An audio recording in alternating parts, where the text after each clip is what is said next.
4.15 총선 공식 선거운동 시작 후에 첫 주말이 지나갔습니다. 여야가 수도권과 PK 등을 중심으로 광폭적인 유세활동 펼치고 있는데요. 총선 최대 변수로 떠오른 코로나19 사태, 선거 투표율에 영향을 미칠 것으로 보이고 있습니다. 여야 모두 표심 다지기에 집중하고 있는데요. 관련해서 통합당 김철근 선대위 대변인 연결해서 이야기 나눠보도록 하겠습니다. 김철근 대변인 나와 계십니까? 네, 안녕하세요. 네, 오랜만입니다. 네, 오랜만입니다. 자, 네. 우선 첫 주말 얘기부터 나눠봐야 될 것 같은데 본격적인 네. 선거운동이 시작이 된 첫 주말이었습니다. 우선 네. 바쁘게 보내셨을 것 같은데 현장 네. 분위기 어떠셨습니까? 현장에 이제 우선 코로나19 때문에 사람들이 많이 모이지를 않습니다. 그래서 네. 이제 주말을 맞이해서 산이나 그다음에 공원 이런 데 이제 주로 사람들이 운동 겸해서 많이 나와 있었는데요. 그분들을 좀 일일이 많이 만나봤습니다. 그런데 네. 바닥 정서는 정권 심판론이 상당히 먹히는 분위기입니다. 바닥에는 나도 예, 이번 찍을 거다. 이번엔 반드시 이겨야 된다. 이런 얘기들이 많으셨는데요. 이분들이 지역 내에 한 후보를 겨냥하기보다는 문재인 정권의 오만과 독선, 무능, 특히 자영업자의 위기나 국가주의적인 어떤 정부 운영, 그리고 이제 문재인 정부가 행정부 장악, 그다음에 사법부의 정치화, 네.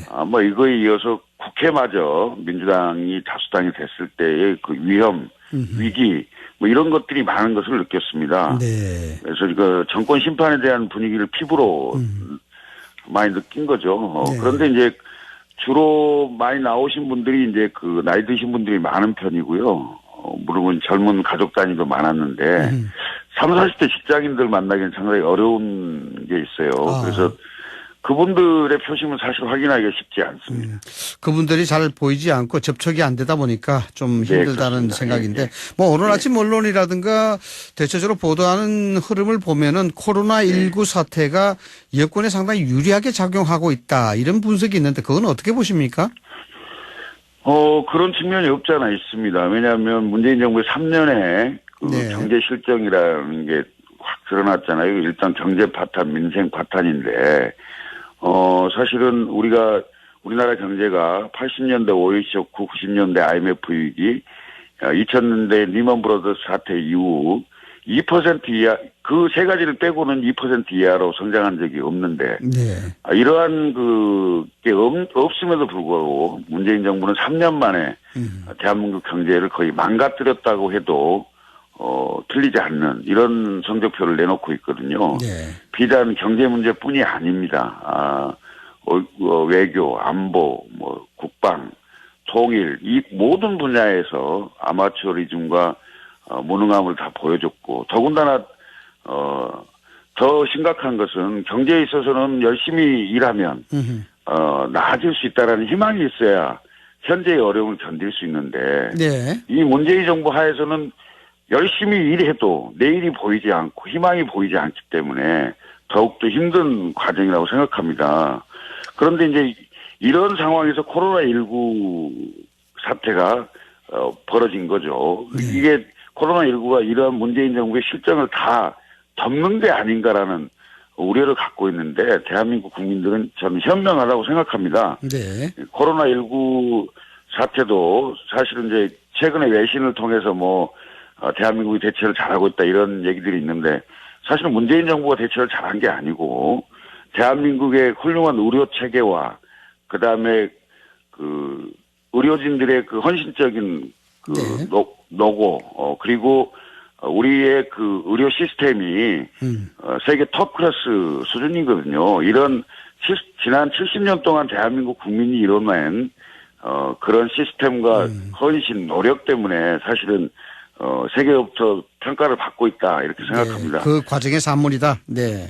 네, 그렇습니다. 자, 어쨌든 김 후보께서는 선대위 대변인을 맡고 계신데 네, 이 코로나19 사태가 초유의 변수 아니겠습니까? 예. 네, 그런 상황에서 본다 그러면 투표율 저하라든가 이 투표율에 상당한 영향을 줄 것 같은데 어느 쪽이 좀 유리할 것 같습니까? 투표율이 높을수록 전통적으로 야당이 유리한 거 아닙니까? 네. 그런데 이제 지금 코로나19 때문에 상당히 투표율이 낮아질 수 있다 이런 네. 가능성을 제기하시는 전문가들이 많습니다. 네, 지금 그렇게 이야기를 하고 있죠. 예. 네. 그런데 이제 제가 현장의 분위기로 봤을 때는 투표율이 낮아질 것 같지는 않습니다. 네. 왜냐하면 국민적 분노가 거의 극에 달해 있습니다. 투표율이 낮아질 가능성을 좀 적게 보시는군요. 우리 네, 김 후보께서는. 그렇습니다. 네. 국민들이 현명한 판단을 하실 거고 반드시 문재인 정부를 바로 잡아야 된다, 심판해야 된다, 이런 게 훨씬 많기 때문에 저는 코로나19 상황이 그리고 지금 상당히 많이 잠재워져 가는 추세이기 때문에 네. 이 코로나19 때문에 투표율이 낮아질 거라고 하는 것은 꼭 그렇지는 않을 것이다. 특히 이제 투표하러 왔을 때 열을 체크하고 세정제 손 바르고 이렇게 투표를 할 수 있도록 모든 조치를 아마 지방자치단체나 선관위 네. 취할 거기 때문에 안전에 크게 문제가 없을 거 아니겠습니까? 네. 그러면 국민들의 열정과 의지로 봤을 때 투표율은 평상시 수준은 넘지 않을까, 평상시 수준과 비슷하지는 않을까 이렇게 생각하고 있습니다. 네, 이 사회적 거리두기가 2주간 더 연장이 됐단 말이죠. 네, 이런 것들은 실질적으로 이 총선까지 계속해서 사회적 거리두기를 해야 된다는 그런 결론이 되는데 이거는 어떻게 보십니까? 글쎄요, 이게 이렇게 얘기하면 어떨지 모르겠습니다만은 코로나19라는 게 네. 정부가 선거를 염두에 두지 않고 정말로 판단을 하고 있는 건지 아니면 코로나19라는 걸 이른바 코로나19라고 얘기하면서 사실상 선거운동 하기 어렵거나 또는 투표율이 낮았을 때 네. 정부 여당이 유리하다고 판단해서 그런 것들을 더 세게 하는 건 아닌지 의문이네요. 참 이거 좀 조심스럽게 판단해야 되는 문제라서요. 네. 그렇습니다. 예. 상황은 나중에 좀 지켜봐야 될 그런 문제입니다만 예, 예. 어쨌든 지금 코로나19로 인해서 고통받는 국민들이 많으니까 이것부터 좀 맞습니다. 잡아야 예. 되겠다. 예. 그런. 문재인 정부의 경제정책 실패에 이어서 코로나까지 겹치면서 대한민국 경제가 거의 무너지는 상황입니다. 네. 이 코로나19 핑계를 또 댈 거예요. 네. 경제 사정이 악화되고 어려워진 건 사실은 문재인 정부의 경제정책 실패에 따른 건데, 코로나가 겹치면서, 이건 코로나 때문에 소상공인이나 이런 장사나 사업이 안 된다. 이런 핑계를 대지 않을까. 이렇게 예측이 되는데, 국민들이 현명하게 판단하실 거라고 생각합니다. 네. 일부 여론조사들도 그렇게 많이 보도를 하고 있고 추세가 좀 그렇다고 이야기를 하고 있는데 뭐냐면은 문재인 대통령의 지지율입니다. 상당히 좀 50% 이상 가고 있다는 그런 보도들이 많이 나오고 있는데 지금 통합당에서는 정권 심판론 내세우고 있지 않습니까? 네. 그런데도 불구하고 이 대통령 지지율은 높다. 이 상당히 좀 통합당으로서는 부담이 됐을 것 같아서요. 어떻습니까? 이제 그런 측면이 있죠. 근데 미래통합당이 통합하는 과정에 국민들에게 설득력 있게 왜 우리가 통합을 했는지 그리고 우리는 어떤 변화와 혁신을 하고 있는지 네. 이런 게 국민들에게 많이 알려져 있지 않다는 게 상당히 안타깝습니다. 미래통합당은 이전에 자유한국당 그리고 새로운 보수당, 전진당 그리고 국민의당의 의원들과 다수의 원외위원장, 그리고 시민사회단체가 같이 새로운 새로운 대한민국으로 가기 위한 통합정당을 만든 거거든요. 네. 그래서 미래통합당의 변화와 혁신에 대한 내용과 사람들에 대해서 많이 알려져 있지 않다는 게 굉장히 안타까운 일인데요. 네. 선거 과정에서라도 미래통합당의 비전과 정책을 많이 알려야 된다라고 저는 생각합니다. 그런데 이제, 다녀보면 이른바 여론조사상의 샤이 보수 또는 샤이 중도. 샤이 중도, 샤이 보수. 네. 이런 분들이 상당히 많습니다. 강력하게 얘기하거든요. 이번에는 꼭 이겨달라. 못 이기면 큰일 난다. 이렇게 주장하시는 분들이 많거든요. 그런데 이분들이, 사실 여론조사에 적극적으로 응하지 않거나 이런 측면들이 많고요. 실제 문재인 대통령을 찍었다고 하는 41%인데요. 찍은 분들이 41% 아닙니까? 네네. 근데 문재인 대통령을 찍었다고 하는 여론조사에 응답하는 분들이 55에서 한 57 정도 나오는 걸로 봤을 때 네. 상당히 이 과대포장되는 과대대표되고 있는 포장되고 있다. 아, 네. 과대대표되고 있는 게 아닌가. 네. 뭐 이런 측면도 지적을 안 할 수 없습니다. 우리 후보님께서도 잘 아시겠습니다만은 국가적 위기 상황이 되면은 정부의 힘을 네. 실어주는 아무래도 그런 여당이 분위기가 유리하죠. 예, 유리한데 그렇다면 여당에서 지금 이야기하고 있는 정권 안정론 뭐 이런 것들이 조금 뭐 먹혀 들어간다 봐야 되겠죠. 정권 안정론이라기보다는 사실은 민주당에서는 야당 심판론을 내세웠잖아요. 네네. 초기에 그랬었죠. 예, 근데 야당 심판론이 안 먹히는 거죠. 왜냐하면 과거의 야당이 아니지 않습니까? 네. 새로운 야당이 됐기 때문에 이제 정권 안정론을 얘기하는데 상대가 달라졌으니까. 네. 그렇습니다. 여당으로서야 민주당으로서야 그걸 내세울 수 있다고 보는데 기본적으로 그 정권의 중반에 치러지는 총선. 네. 지금 3년이 다 됐지 않습니까? 2년 반은 넘었고 3년이 다 된 그 선거는 기본적으로 심판입니다. 네. 왜냐하면 정권이 잘했다고 생각하면 성적이 좋을 거고요. 정권이 잘못했다고 그렇죠. 생각하면 네. 성적이 나쁠 수밖에 없기 때문에 민주주의 기본 원리가 작동하는 걸로 봤을 때는 기본적으로 이번 선거는 정권 심판론이다. 네, 성적에 따라서 투표를 할 그렇습니다. 것이다. 네. 예.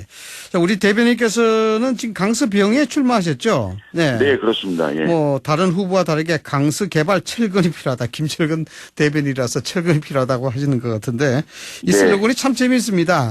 아, 그렇습니까? 네. 어떻습니까? 네. 저는 일 잘한다 김철근 그거 하고요. 천지개벽, 강서개벽, 철근이 필요합니다. 이렇게 슬로건을 토목과 냈습니다. 건설을 너무 중요하게 생각하시는 거 아닌가요? 뭐 꼭 그런 건 아닙니다만 제 이름이 철근 아닙니까? 네네. 보통 철근 콘크리트 이렇게 나오고요. 아마 대로변에 서울을 약간만 벗어나면 철근 도소매 이런 네. 가게들을 많이 볼 수 있을 건데요. 이유가 이렇습니다. 물론 이게 그렇다고 정권 심판론은 유세나 홍보물에는 다 들어있고요. 네. 메인 슬로건은 국회의원이 정부 예산을 끌어와서 지역에 알맞는 사회적 인프라, 사회 간접 자본이나 아니면 시민들이 필요로 하는 것들을 그러니까 국비로 해결해 줘야 된다는 책무가 있거든요. 네네. 네, 그런데 지금 상대당 후보도 훌륭한 분입니다만은 환경노동위원회 간사를 하셨거든요. 네.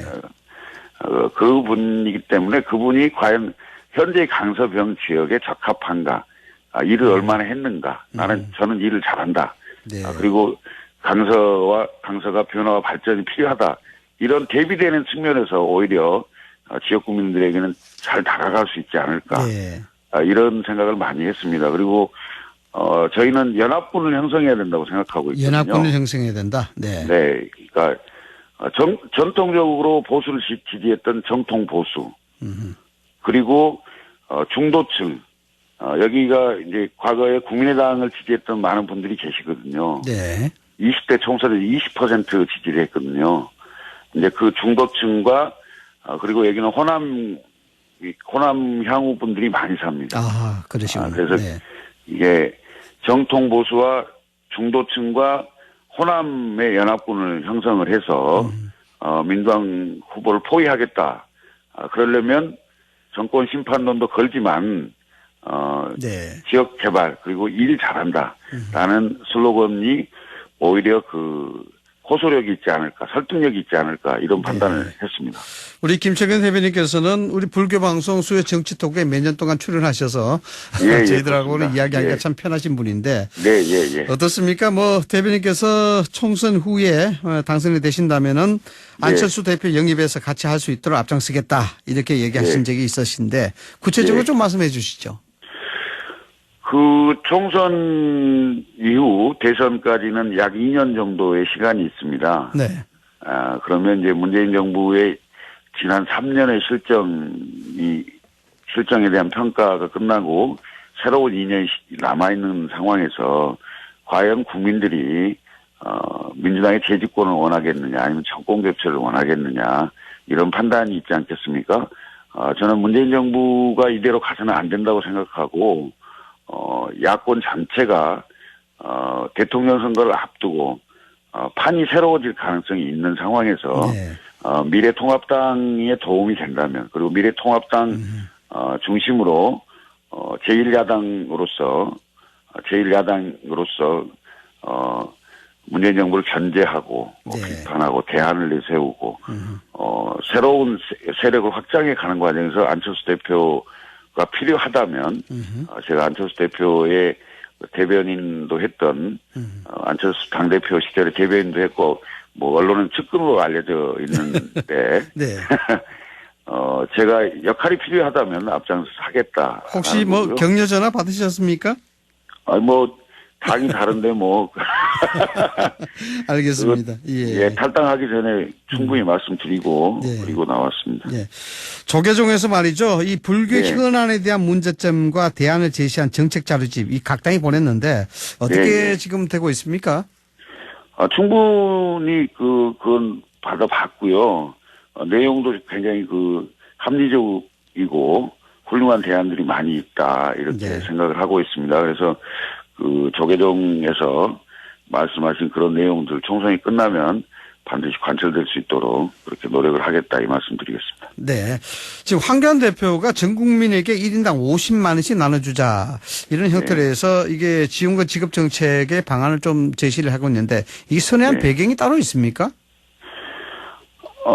일단 전 국민이잖아요. 네. 민주당은 지금 70% 네. 하위소득 70%고. 하위 네. 70%고 그리고 그것을 의료보험 시스템을 활용해서 하겠다는 건데 상당히 혼란이 많이 있을 수 있습니다. 뭐 네. 직장 가입자도 있고 지역 가입자도 있고 뭐 이런 여러 그다음에 그걸 파악하는 데 문제가 있지 않습니까? 네.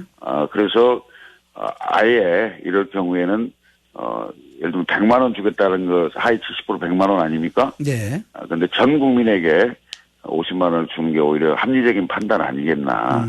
왜냐하면 네. 70%를 파악하는 데 들어가는 비용도 많아요. 행정 비용이 시간도 엄청나게 걸리고. 많이 들어요. 네. 그렇습니다. 예. 네. 알겠습니다. 이 마지막으로 이 총선이 얼마 남지 않았는데요. 예, 김철근 대변인님 남은 기간 동안 선거 필승 전략 어디에 집중할 계획이십니까? 우선 문재인 정부의 3년 실정에 대해서 낱낱이 지역 주민들에게 말씀드릴 거고요. 네. 그리고 지역 주민들께서 지금 민주당이 저희 지역 같은 경우도 구청장도 민주당, 시의원도 민주당, 구의원 다수도 민주당, 다 민주당입니다. 네. 그래서 민주당의 일당이 지역마저도 완전히 장악하고 있는 상황에 대해서 네. 그 폐해에 대해서 말씀드릴 거고요. 그리고 지역 주민들께서 정말로 원하고 지역 주민들은 대한민국 국민이 다 마찬가지입니다만은 잘 살아보겠다는 열망이 있습니다. 그건 욕망이 아닙니다.